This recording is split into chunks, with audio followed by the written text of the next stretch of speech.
മലയാളികളുടെ പ്രിയപ്പെട്ട ഭാവഗായകൻ പി ജയചന്ദ്രൻ വിടവാങ്ങിയിട്ട് ഇന്ന് 1 വർഷം തികയുന്നു.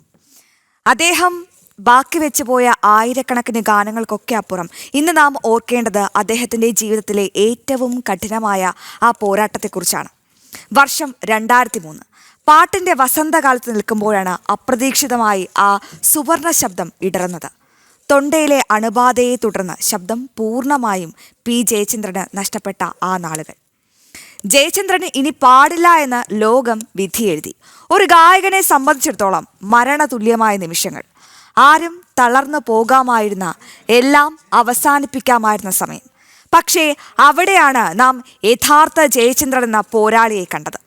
നിശബ്ദതയുടെ ആ കഠിനമായ ദിനങ്ങളിൽ അദ്ദേഹം തോറ്റുകൊടുത്തില്ല. തൻ്റെ പഴയ റെക്കോർഡിങ്ങുകളൊക്കെ കേട്ടു. അക്ഷരങ്ങളുടെ ഉച്ചാരണം വീണ്ടും വീണ്ടും പഠിച്ചു. കഠിനമായ ശാരീരിക വ്യായാമങ്ങളിലൂടെയും മനക്കരുത്തിലൂടെയും അദ്ദേഹം മടങ്ങി വന്നു. ആ തിരിച്ചുവരവിന് ശേഷം അദ്ദേഹം പാടിയ പാട്ടുകൾക്ക് പഴയതിനേക്കാൾ മാധുര്യമേറി.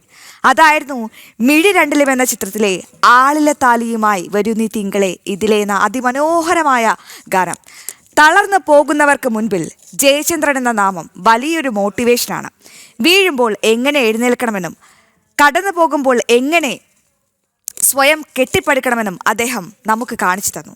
മഞ്ഞലയിൽ മുങ്ങിത്തോർത്തി, അനുരാഗലോലഗാത്രി, നീയൊരു പുഴയായി തുടങ്ങിയ ഗാനങ്ങളൊക്കെ മൂളാത്ത മലയാളികൾ നമുക്കിടയിലുണ്ടോ? ശബ്ദമില്ലാത്ത കാലത്തെയും അദ്ദേഹം അതിജീവിച്ചുവെങ്കിൽ മരണത്തിന് ആ ശബ്ദത്തെ തോൽപ്പിക്കാൻ കഴിയില്ല.